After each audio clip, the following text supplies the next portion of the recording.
"You are human trash. Disappear," my daughter-in-law screamed, while spitting my food back onto her plate. My son was recording everything with his phone, laughing as if it were the best entertainment in the world. I was 68 years old, cleaning my own floor while crying. But that humiliation was the best gift they ever gave me. It was the absolute certainty that my 3-month plan was more than justified. My name is Arthur Vance. I am 68 years old, and what I'm about to tell you happened on March 7th, 2024, a Sunday that changed my life forever. But to really understand what happened that night, you'd need to know who I am and how I reached that moment of absolute humiliation in my own house. I spent 42 years working as a civil engineer. I built bridges. I designed sewer systems for entire municipalities. I supervised housing projects in 3 different states. I did not get rich, but I earned enough to live with dignity and give my family everything they needed. My wife Rose was the love of my life for 45 years until cancer took her in 2019. Since then, I live alone in a 2000 QFT house in the suburbs of Chicago, a property I bought in 1995 when my only son, Michael, was born. Michael Vance is 42 years old. I raised him with principles. One paid for his college degree in business administration. I financed his master's in Boston, which cost $30,000. And when he married Linda in 2019, just 3 months after Rose passed away, I gave him a condo valued at $300,000 as a wedding gift. I wanted him to start his marriage without debt, without financial pressure. I thought it was the best thing I could do as a father. Linda was 33 when she married Michael.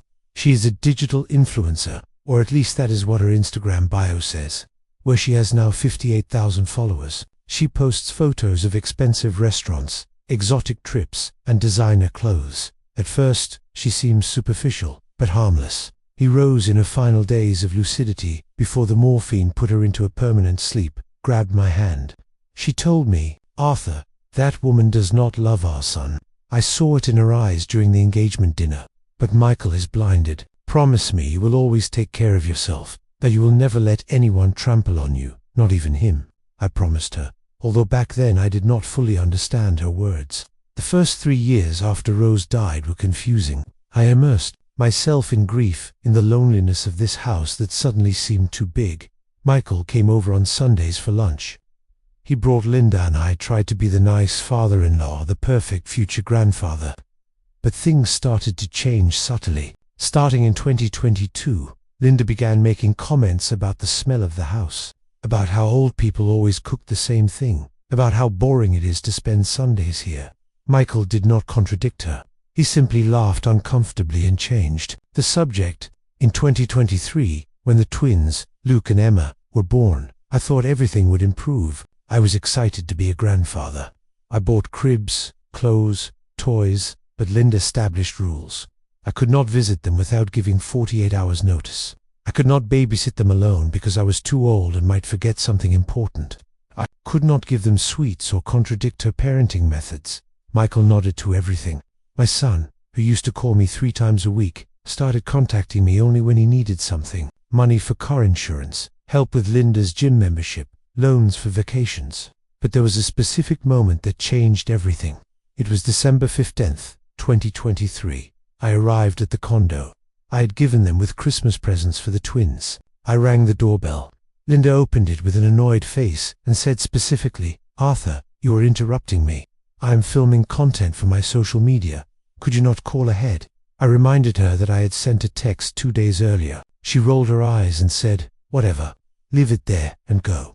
It smelled weird, like mothballs in old age. She slammed the door in my face. That night, sitting in my kitchen, something broke inside me.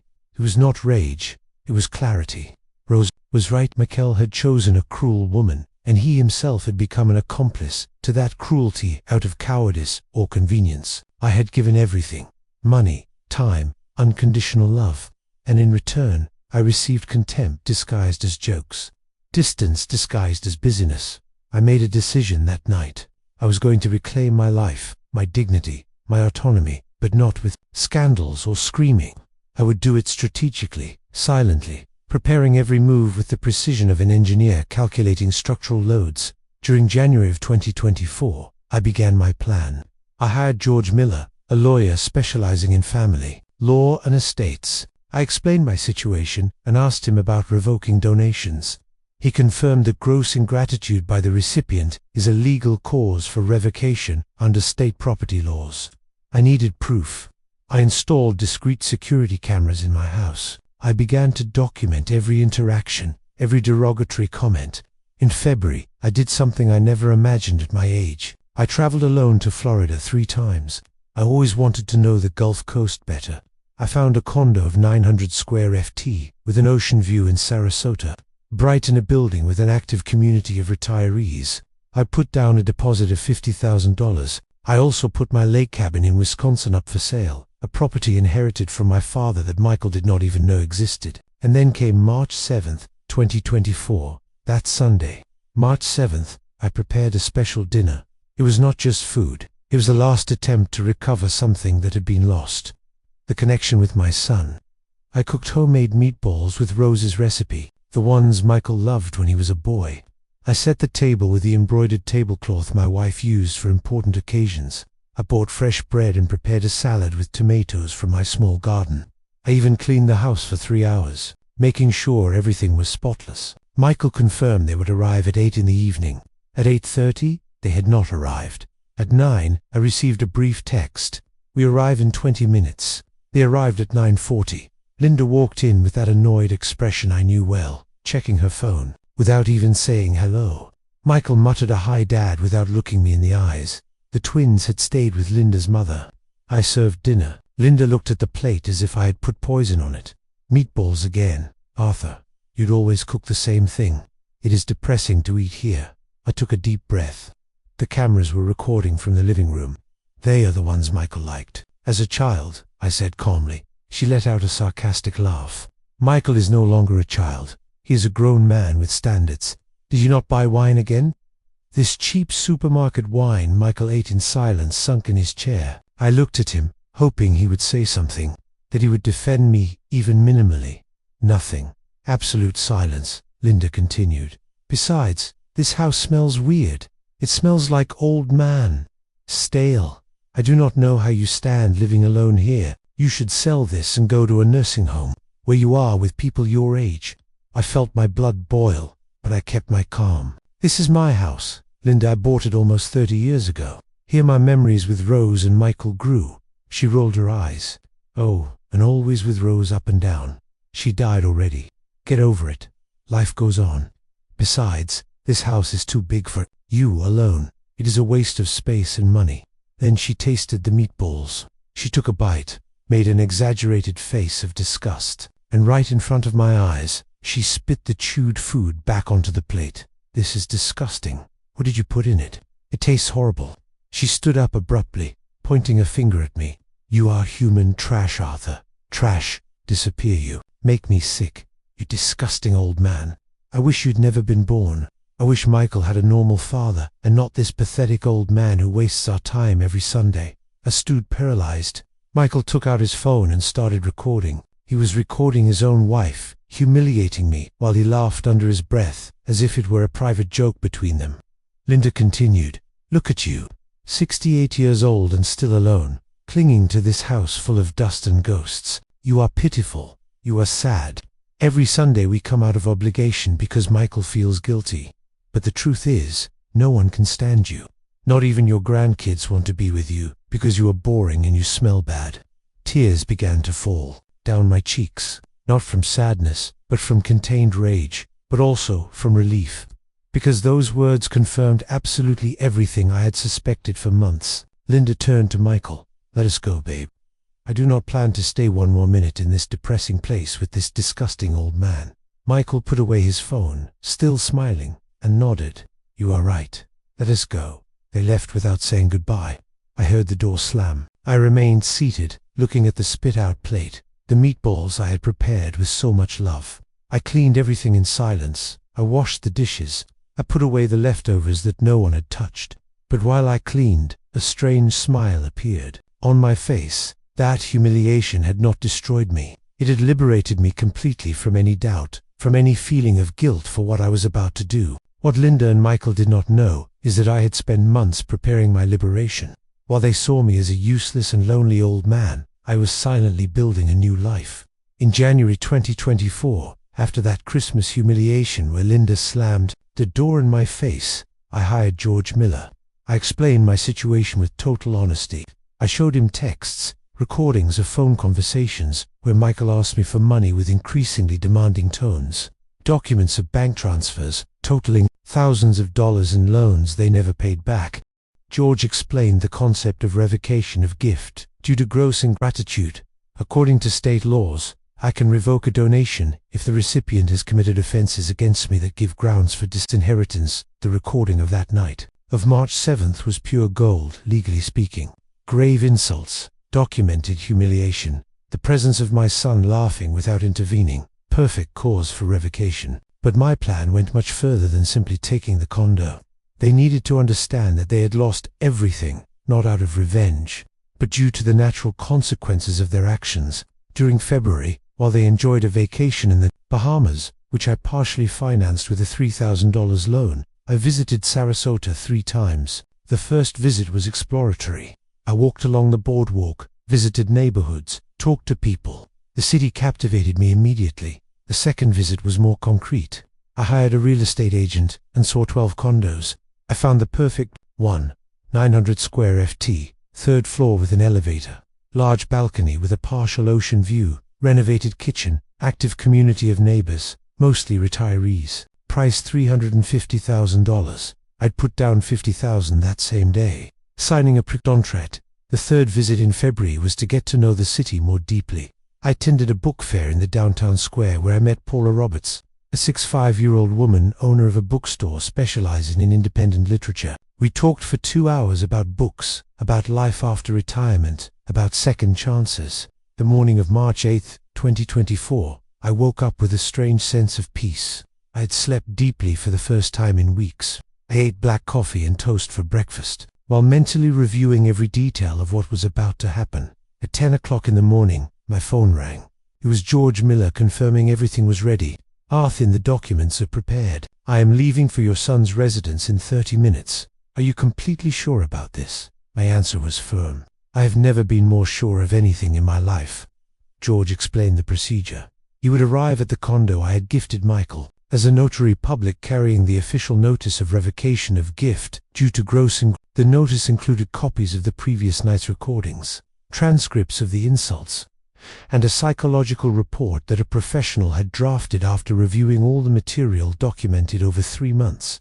The conclusion was clear. Sustained pattern of psychological abuse and verbal mistreatment towards the donor. What Michael and Linda completely ignored is that those security cameras I installed in January had not only recorded the protestation of March 7th, they had captured 3 full months of interactions. Every Sunday they came to eat. Every derogatory comment was recorded. Linda telling a friend on the phone from my living room that I was a pathetic burden who just would not die. Michael laughing when she suggested it would be better if I had an accident. Conversations about how to speed up putting me in a nursing home to sell my house and keep the money. I had 19 hours of footage. George selected the most serious fragments, those that unequivocally demonstrated systematic mistreatment, but we kept the rest as additional ammunition in case they tried to contest the revocation. My lawyer was clear. With this material, no judge will rule in their favor. The ingratitude is more than proven. They have 60 days to vacate the property, starting from the formal notification. At 11:15 in the morning, George called me from his car. I am 2 blocks from the condo. Any change of plans? I told him to move forward. I hung up the call and sat on my sofa, the same one where Rose used to knit while we watched old movies on Friday nights. I imagined her reaction upon finding out what I was doing. I am sure she would smile proudly. She was always stronger than me, more direct. She taught me that self-love is non-negotiable, that dignity is worth more than the comfort of maintaining a false family peace. George rang the doorbell of the condo exactly at 11:30. I know the details because he told me later, with millimeter precision. Cliff opened the door in pajamas, with her hair in a messy bun. "Yes?" she asked with an annoyed tone. George identified himself formally. "Good morning. I am George Miller, registered notary. I am here to deliver an official notice for Mr. Michael Vance, residing at this address." Linda frowned. "Notice for what?" George extended the certified envelope. It is a legal matter that must be communicated personally. Is Mr. Vance home? She yelled inside. Michael, there is a notary here, with some papers. My son appeared in a t-shirt and sweatpants. Confused, George repeated the introduction and handed him the envelope. Mr. Vance, this is an official notice of revocation of the gift of the property at this address, promoted by the original donor, your father, Arthur Vance.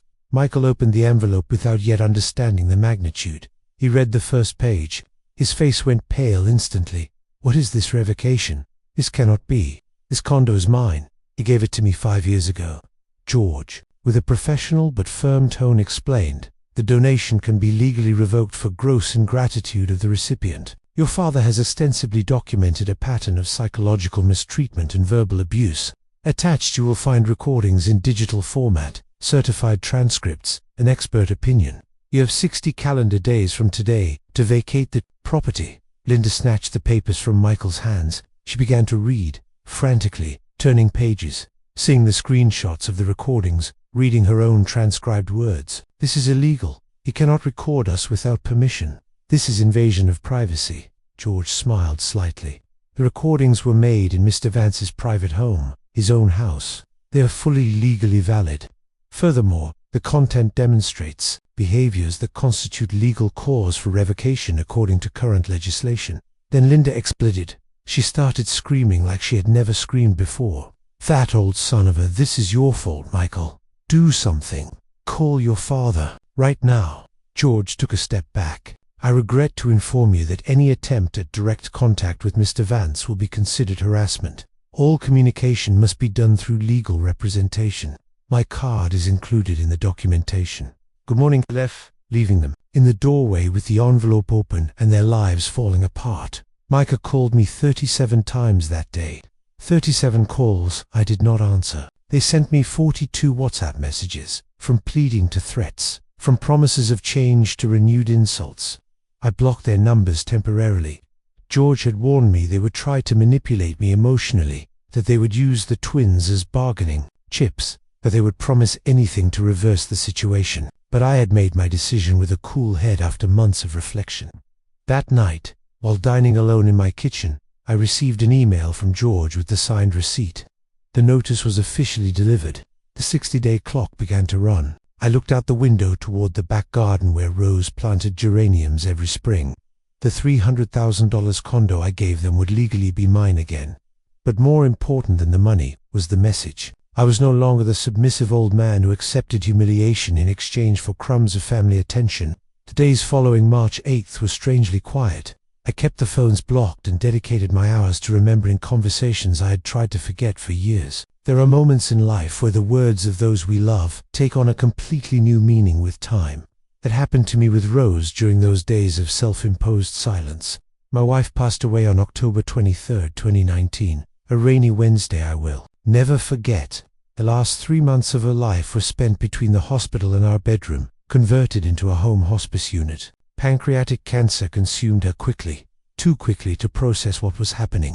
But Rose, even in her worst days, kept that brutal lucidity that always characterized her. I remember a specific conversation on September 16, 2019, exactly 1 month before she went into an irreversible coma. It was late, past 11 at night. I was sitting by her bed holding her hand, listening to her labored breathing. She opened her eyes and looked at me with that intensity she used to reserve for important moments. Arthur, I need you to promise me something. I told her anything. When I am gone, you are going to live for yourself, not just for Michael. Not just to maintain memories, for yourself.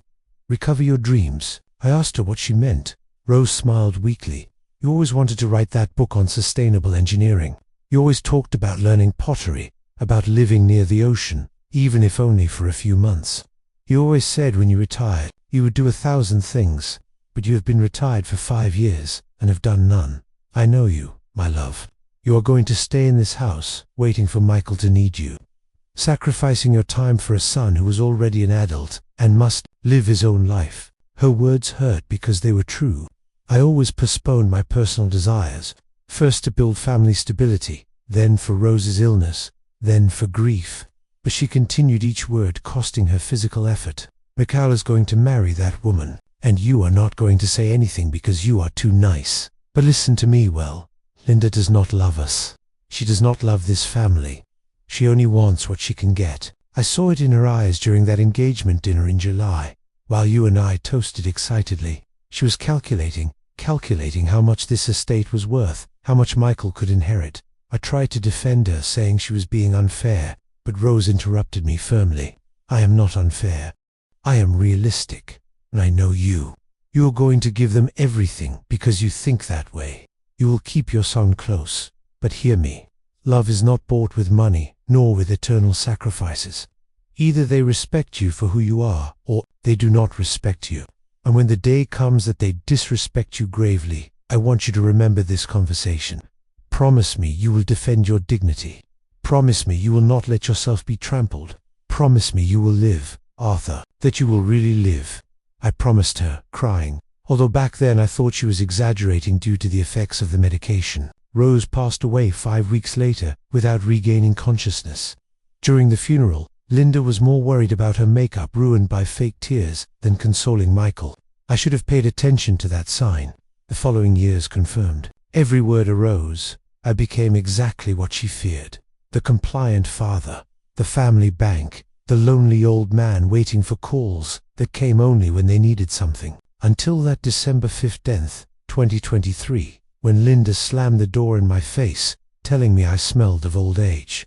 Something clicked in my brain. I heard Rose's voice, as if she were next to me. Defend your dignity. That night, I started planning seriously. It was not revenge. It was liberation. During January 2024, I hired George, installed cameras, started documenting. But I also did something more important. I started recovering my postponed dreams. I bought a new notebook and wrote on the first page, Live Projects, Arthur Vance, 68 years old. Underneath, I listed everything I had abandoned, writing about sustainable engineering, learning pottery, living near the coast, meeting new people, creating something meaningful beyond the family realm. In February, I made my first exploratory trip to Sarasota. The city dazzled me from the first moment I walked along the boardwalk. I felt the sea breeze. I observed retirees exercising, groups of seniors playing cards on terraces. There was life beyond Chicago, beyond waiting for calls from an ungrateful son. On February 18th, I attended a book fair in the downtown square. There were booths from small publishers, local authors presenting works, literary workshops. In one of those booths, I met Paula Roberts, owner of a bookstore called Southern Words, a 65-year-old woman, also a widow, with that contagious energy of someone who has found purpose after loss. We talked for 2 hours about literature, about how she transformed her pain into a prosperous cultural business, about second chances. Paula told me about her reading group that met every Thursday, about creative writing workshops, about how Sarasota had an incredible community of active retirees who defied the stereotype of the passive elder. She gave me her card. If you ever decide to live here, look me up. We always need more voices in our gatherings. I kept that card like a treasure. On March 10th, 2024, 2 days after the legal notice, I drafted a letter for Michael. I did not send it by email or WhatsApp. I wrote it by hand on stationery. I put it in an envelope and gave it to George to send by certified mail. I needed him to understand that this was not a temporary tantrum or a negotiation strategy. The letter I sent to Michael on March 10th said exactly this. Son, this decision is not negotiable. For 3 years, I tolerated disrespect because I convinced myself that keeping the family together was worth any personal sacrifice. I was wrong. Your mother taught me that respect is not begged for, it is demanded. The recordings demonstrate a systematic pattern of mistreatment that I cannot and must not continue tolerating. The condo will return to my ownership.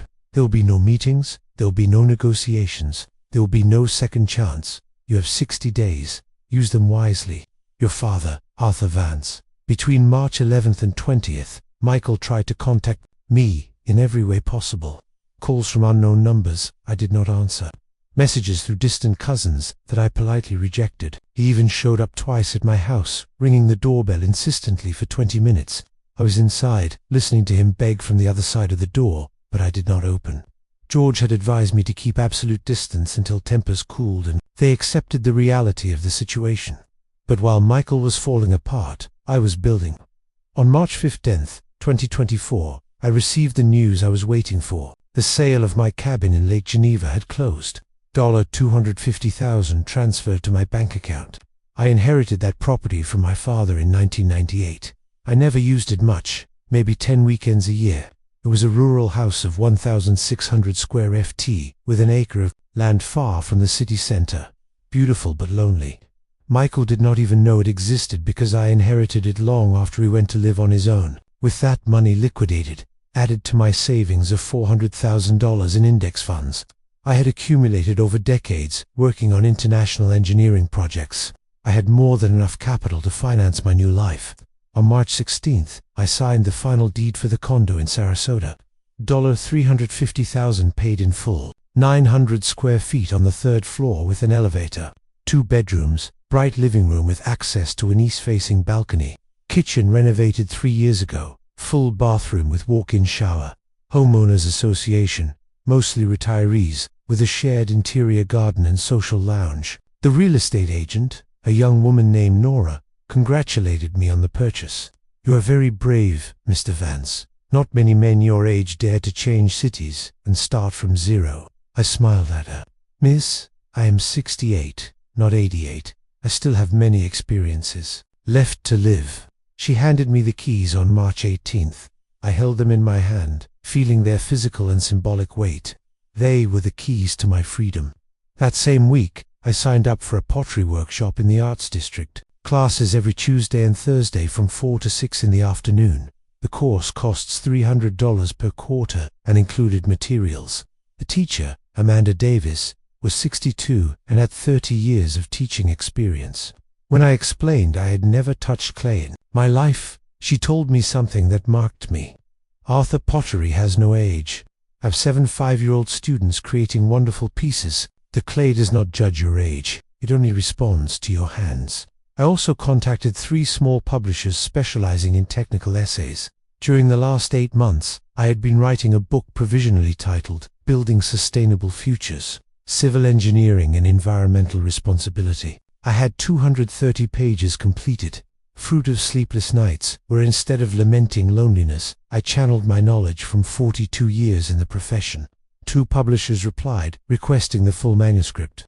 One of them, Sunshine Press, showed genuine interest. On March 20th, while I was packing boxes for the final move, I received an email from Paula Roberts, the owner of the bookstore I'd met in February. "Though, I was very happy to know you are finally moving to Sarasota. Our book club meets this Thursday, the 21st, at 7 in the evening. We would be delighted to have you. We will be reading Hemingway, The Old Man in the Sea. If you have not read, it does not matter. The discussion is free and enriching. Come whenever you want, Paula." That invitation excited me more than I expected. For years, I had not been part of any social group beyond superficial interactions with neighbors in Chicago. The loneliness after Rose's death had been devastating, but I had settled into it like an old, worn-out armchair. Now, I had the opportunity to get out of that toxic comfort. On March 21st, I drove to Florida with my car, loaded with clothes, books, and personal items. The rest would be sent by a moving company. The following week, I arrived at my new condo past 3 o'clock in the afternoon. I opened the door and entered my space, truly mine, without ghosts of the past or others' expectations. I placed Rose's photograph on the living room table. She was smiling in that image taken in Hawaii during our 20th anniversary. "I am doing it, love," I told her out loud. "I am living as you asked me." At 6:45, I was in front of Paula's bookstore. Southern Words occupied a narrow but cozy space on a pedestrian street in the historic center. Windows full of books, posters of classic authors, aroma of paper and coffee. I entered chilly. There were 12 people sitting in a circle, red wine glasses in hand, chatting animatedly. Paula saw me and approached, smiling. "Arthur, welcome officially to Sarasota." She introduced me to the group, 3 men and 9 women, ages between 58 and 74. Retired from diverse professions. That first book club meeting lasted until 10 at night. We had not talked about Hemingway for more than 40 minutes. The rest of the time we talked about life experiences, personal projects, postponed dreams. I was surprised to discover how many older people were reinventing themselves after retirements, widowhoods, or family breakups. Teresa Fields, a 7-year had published her first novel at 67. Manuel Ortega, a 64-year-old ex-SAC accountant, gave guitar lessons to kids at community centers. Everyone had stories of rebirth. When it was my turn to introduce myself, I was honest. My name is Arthur Vance, retired civil engineer for 5 years. I just moved to Sarasota, escaping a toxic family situation. I am 68 years old, and I feel my true life is starting now. There were understanding nods. No one asked invasive questions. Paula raised her glass. 2 new beginnings, no matter when they arrived. Cheers. On the way out, a man of about 70 approached. Arthur, I am Anthony White. I heard you were a civil engineer. I am a retired architect. I would like to chat with you about a project I have in mind. Do you have time for coffee tomorrow? I accepted, intrigued. We met at 11 o'clock at a coffee shop in the neighborhood. Anthony arrived punctual with a folder full of sketches and blueprints. Over the next hour, he explained his vision. I have been designing a concept of collaborative housing for seniors for 3 years, not traditional nursing homes, but autonomous communities where retirees with some economic capacity can live independently but with shared services. Gardens, workshops, common library optional, community kitchen. The problem is, I need someone with structural knowledge and experience in sustainable construction. We architects design pretty, but you engineers make it work. He showed me 3-dimensional renders. 8 individual cottages of 700 square feet, each arranged in a horseshoe shape around a central garden. Common spaces on the ground floor, multi-purpose room, activity workshop, shared laundry, solar panels, rainwater collection system, urban garden. It was brilliant. Few calculated costs, I asked. Anthony nodded. Initial estimate $1 million, including land construction and permits. With 8 homes, it would be $125,000 per unit, way below market price for similar condos in the area. I asked him where he planned to build. He took out a marked map. There is a plot of land in Bradenton, 20 minutes from here, that is, for sale for $250,000, half an acre buildable with all utilities. The owner is an elderly farmer with no heirs, who prefers to sell to someone who builds something useful. Excitement invaded me. This was not just a real estate project. It was a real solution to a social problem I myself had experienced. The loneliness and marginalization of the elderly. Do you have investors? I asked. Anthony shook his head.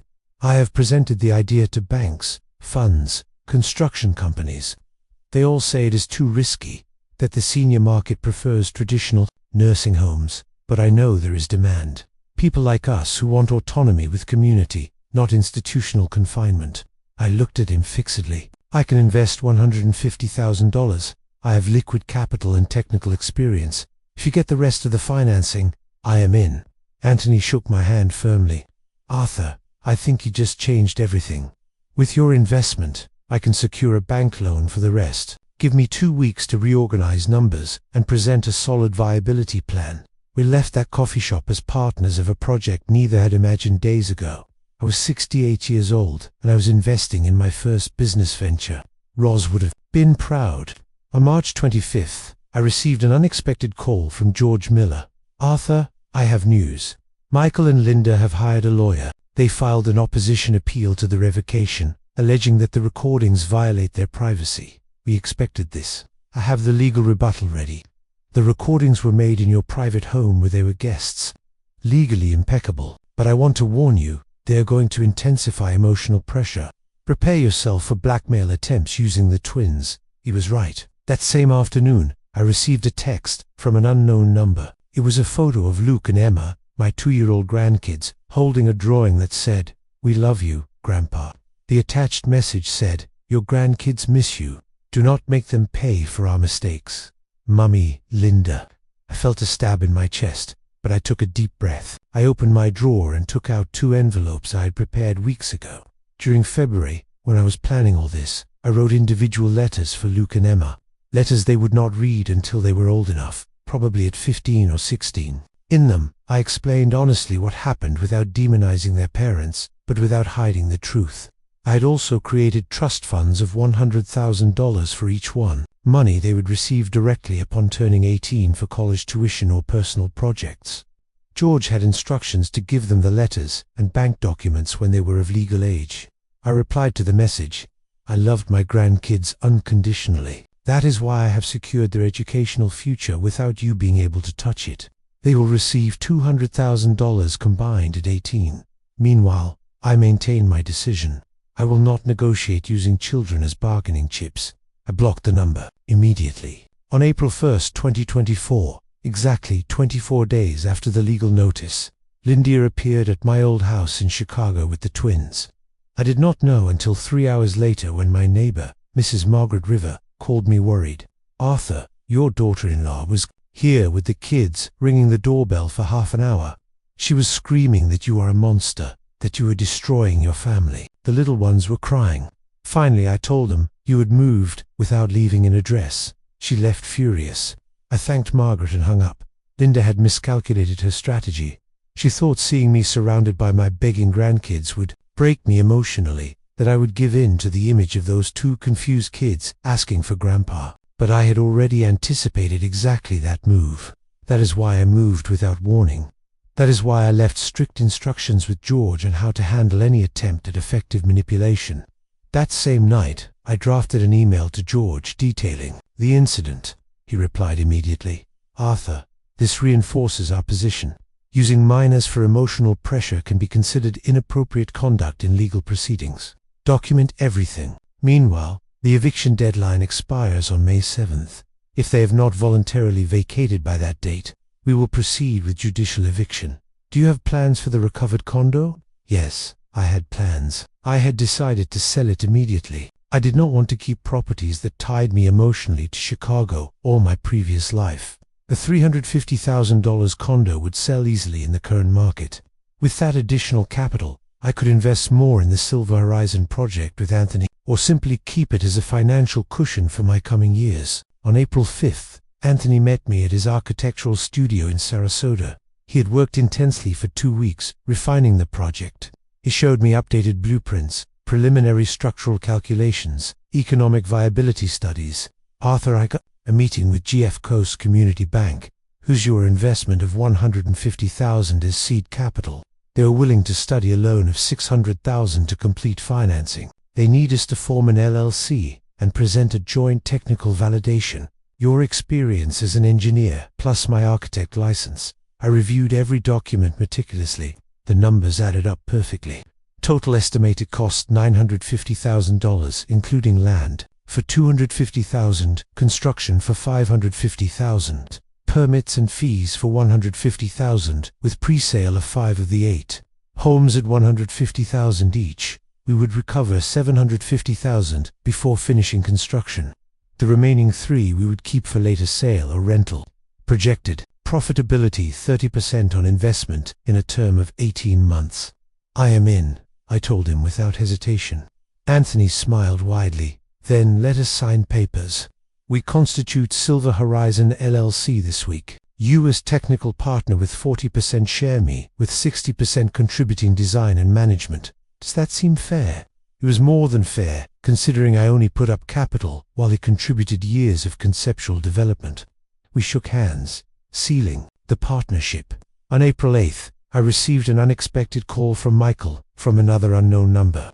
This time I answered because George had advised me that establishing minimum documented contact could be legally useful. "Yes," I answered with a neutral tone. There was uncomfortable silence before he spoke. "Dad, it is Michael. Please do not hang up. I just want to talk. 5 minutes." I waited without answering. He continued with a broken voice. "I know we messed up. I know Linda crossed the line and I was a coward for not stopping her. But Dad, we are being evicted. We have 3 weeks to find housing with 2 small kids. Rents are through the roof. We do not have enough savings because we always counted on your support. We thought you would always be there. And I was there," I replied firmly. "For 5 years, I paid your private health insurance, Linda's gym fees, the vacations in the Bahamas, the twins' preschool. Adding it all up, I transferred you approximately $100,000, besides the gifted condo. Where is that money, Michael? What did you spend it on?"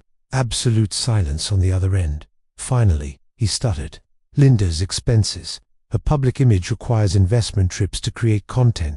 I interrupted him. Your wife spent $100,000 of my money maintaining an influencer farce while treating me like human trash. He recorded that humiliation, laughing.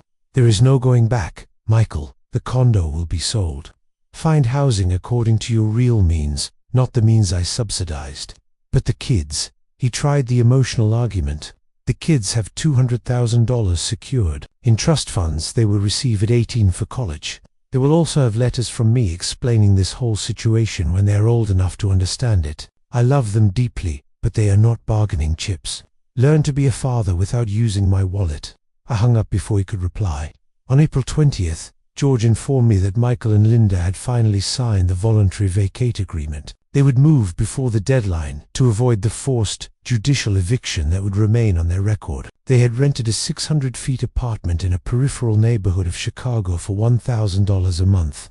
Economic reality had hit them brutally. May 2024 marked my true rebirth. While Michael and Linda packed their belongings in cardboard boxes, facing the reality of their new, reduced life, I was building something completely different in Florida. My weekly routine had transformed radically compared to those lonely years in Chicago, waiting for calls that never came. Tuesdays and Thursdays from 4 to 6 o'clock in the afternoon, I religiously attended pottery classes with Amanda Davis. The workshop was in a basement in the Arts District, spacious place with 10 wheels, shelves full of drying pieces, and that characteristic smell of wet clay that I came to love deeply. We were 12 students, 8 women and 4 men, ages between 55 and 76. None had touched clay professionally before retiring. My first piece was an absolute disaster. I tried to create a simple bowl and ended up with something that looked like a saucer deformed by an earthquake. Amanda laughed affectionately. Arthur, the clay reflects your internal state. If you are tense, it collapses. Relax, breathe, feel the material. In my second class, I managed to center the clay correctly on the wheel. The circular motion, the pressure of my hands molding something from nothing had a meditative quality.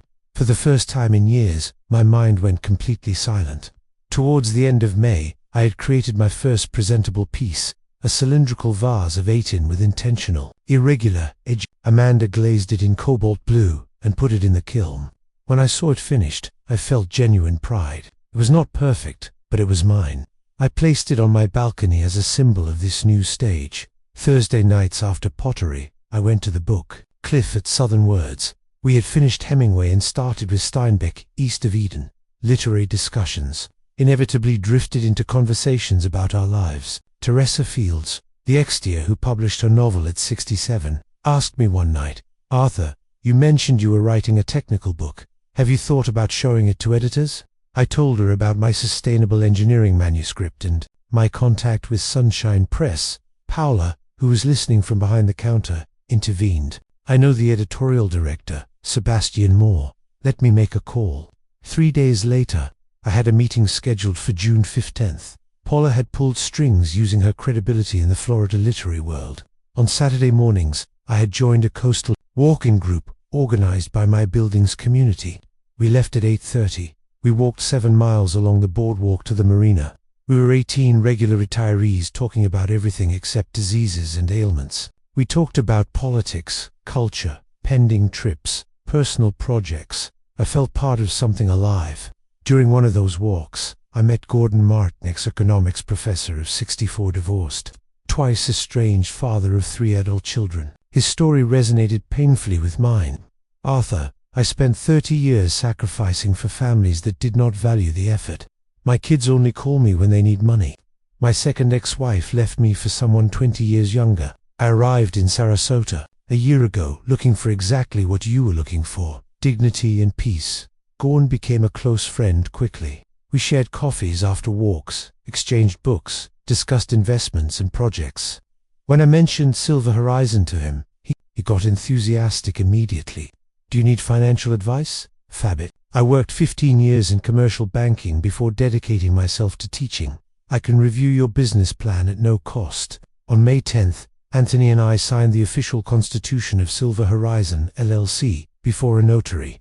Social capital, 0 MI. Contribution $150,000, Anoni's $10,000 plus his valued project work. We met with the director of GF Coast Community Bank, Victor Sands, a man of 50, with 30 years of banking experience.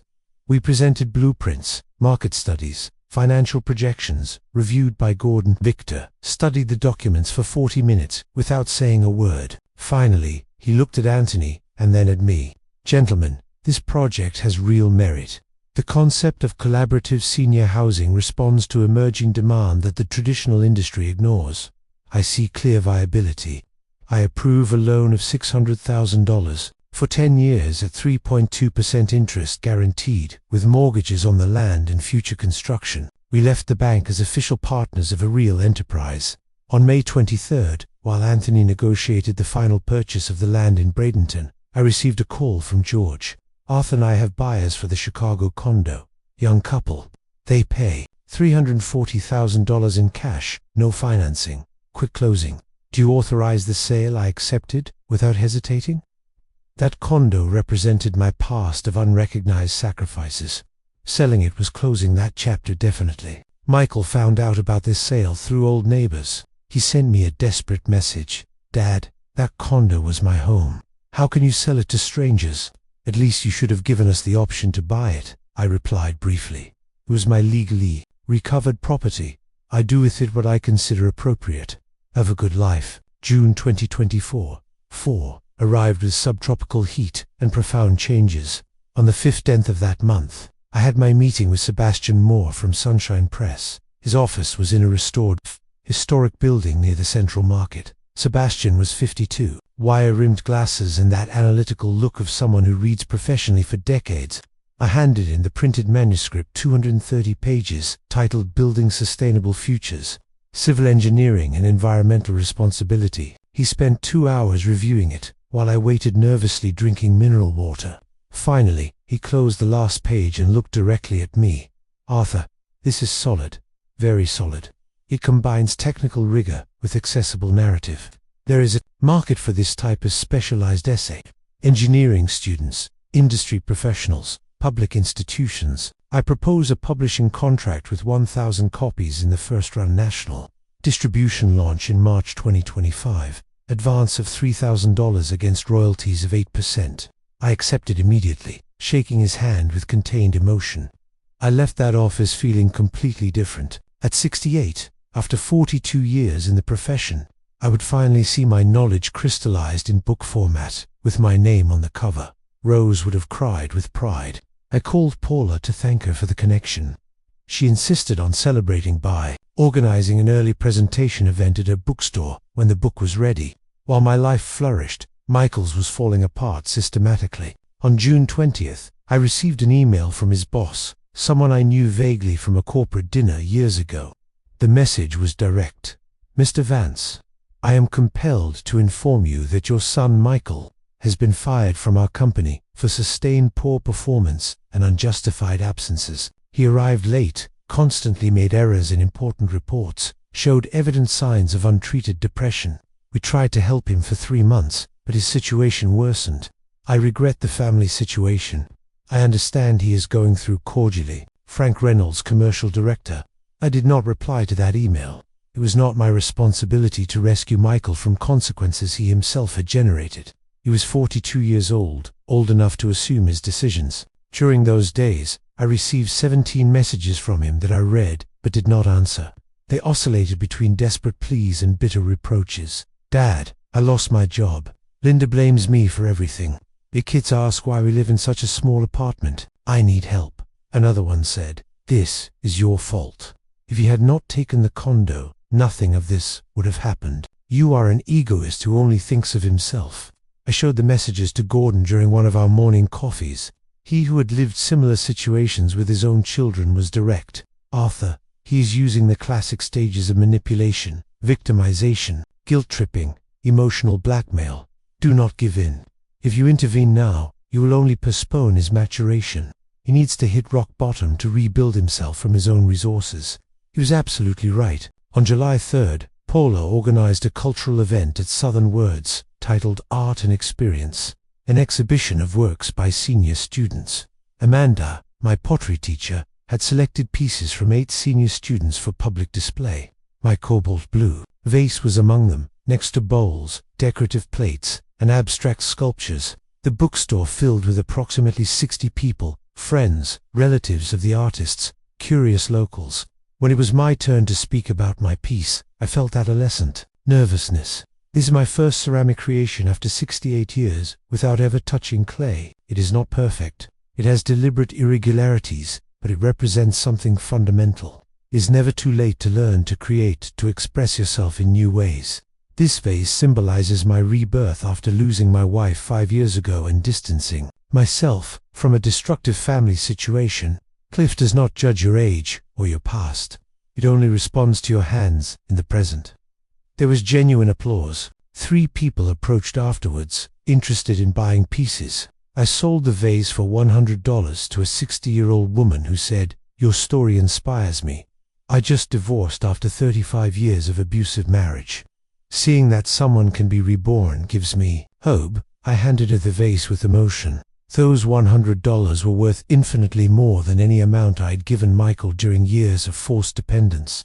The Silver Horizon project advanced rapidly. Anthony had closed the purchase of the land in Bradenton on June 28 for $250,000. On July 5, we initiated procedures for construction permits. The hired technical architect estimated start of works for September, if all municipal documentation was approved without setbacks. We had received 4 serious inquiries from potential buyers interested in pre-sale, all retirees between 62 and 70 years old, looking for exactly what we offered: community without institutionalization. September 2024 arrived with the official start of construction of Silver Horizon. On the 15th of that month, we attended the symbolic groundbreaking ceremony on the land in Bradenton. Present were the town mayor, 2 council members, journalists from 3 regional outlets, and the 4 buyers who had confirmed pre-sale. Anthony gave an emotional speech about dignified aging and architecture with social purpose. When he asked me to speak, I kept it brief. I am 68 years old, and this represents the most important investment of my life. Not for the money, but for the meaning. We are building community, not just buildings.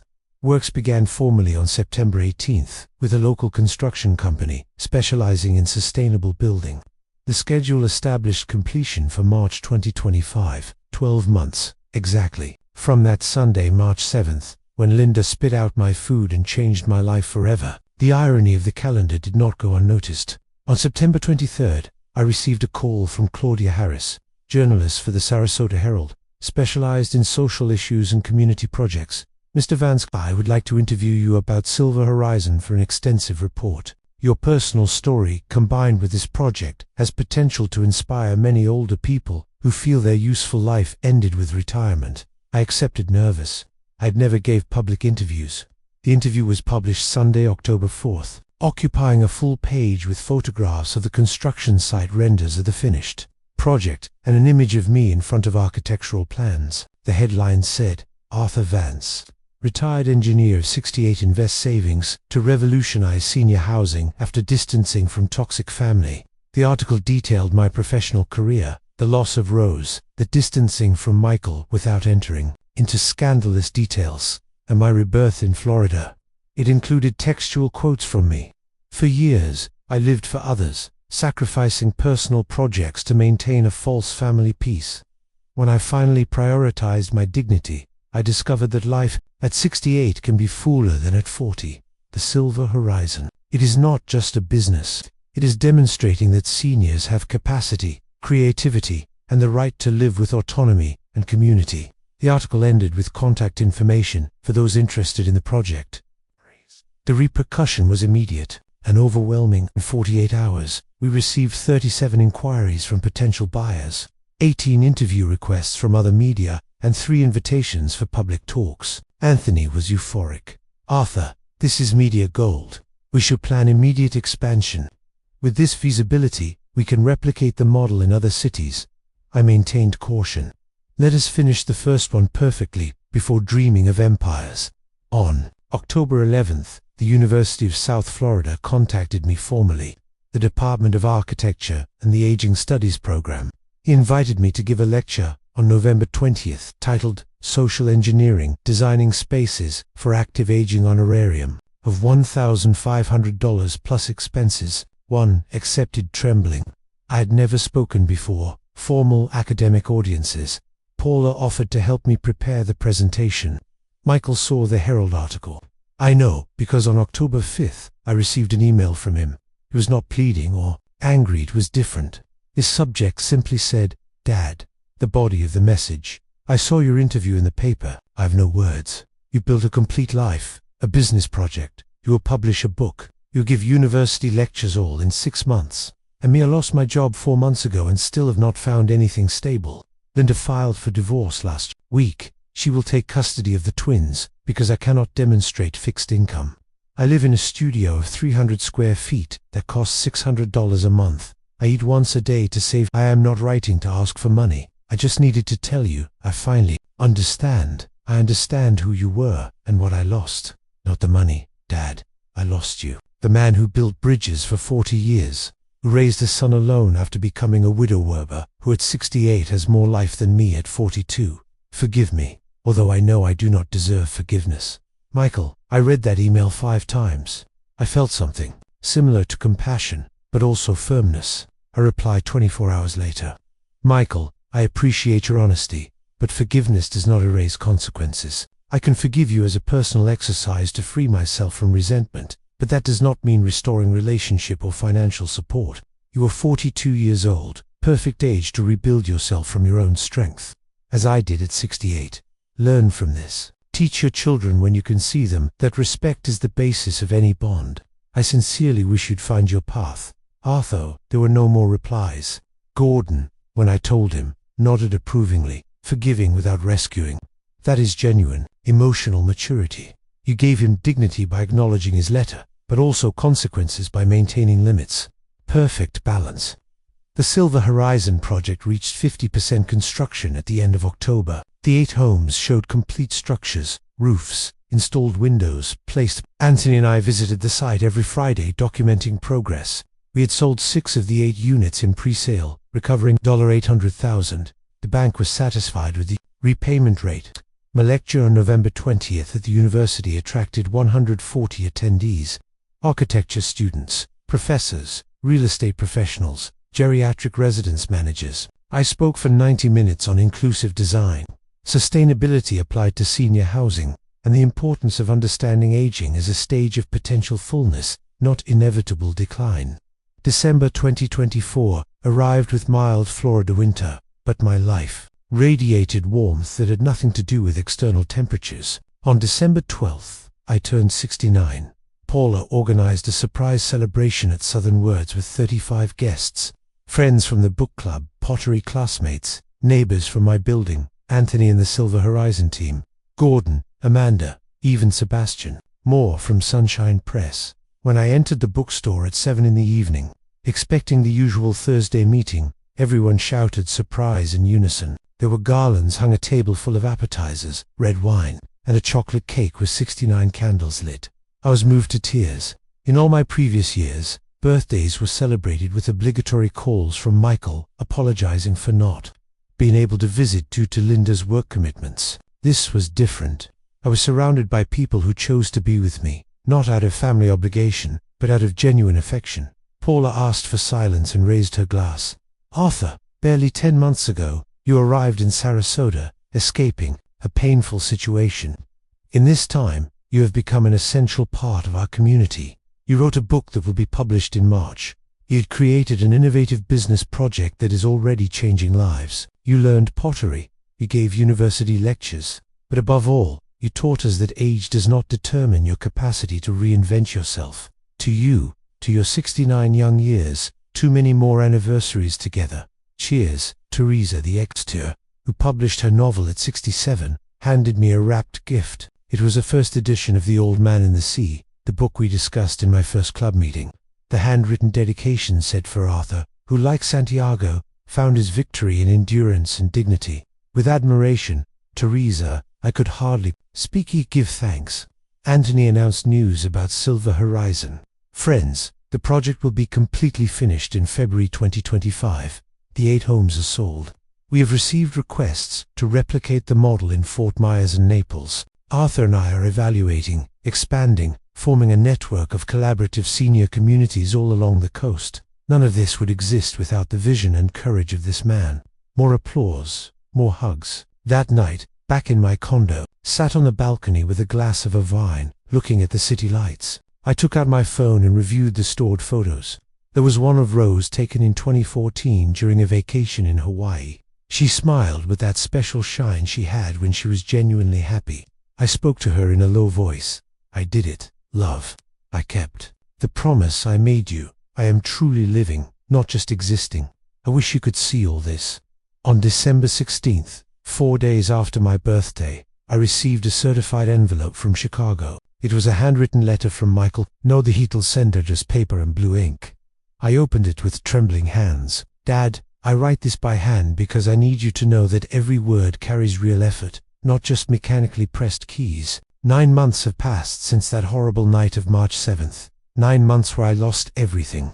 The condo you gifted us, my job, my marriage, the daily custody of my kids. I live in a tiny studio working as a food delivery driver, earning $1,200 a month. I see Luke and Emma 2 weekends a month, under supervision of Linda's mother, because the judge determined my housing situation is not suitable for minors. Every day I get up at 5 in the morning, ride an electric bike, and deliver orders for 10 hours.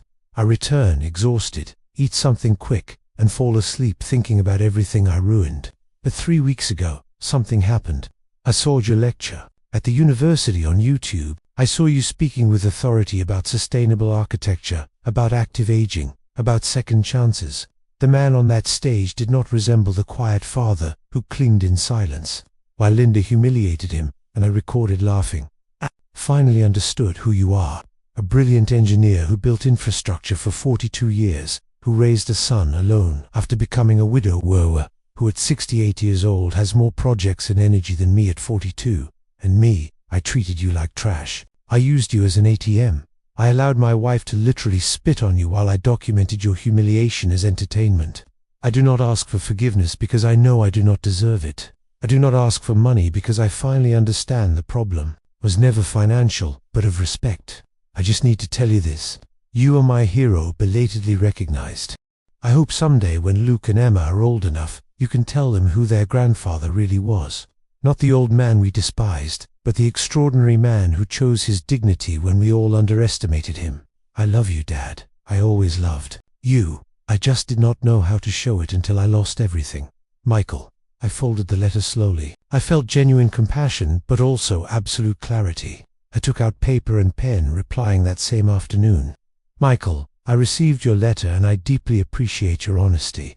You have traveled a painful but necessary path toward maturity. I forgive you sincerely, not because I forget what happened, but because carrying resentment only harms myself. However, forgiveness does not mean automatic restoration of relationship or financial support. You are 42 years old.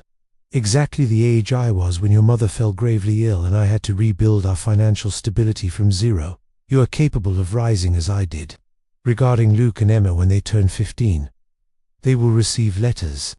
I wrote for them explaining this situation honestly. They will also receive access to $200,000 in trust funds at 18 for education.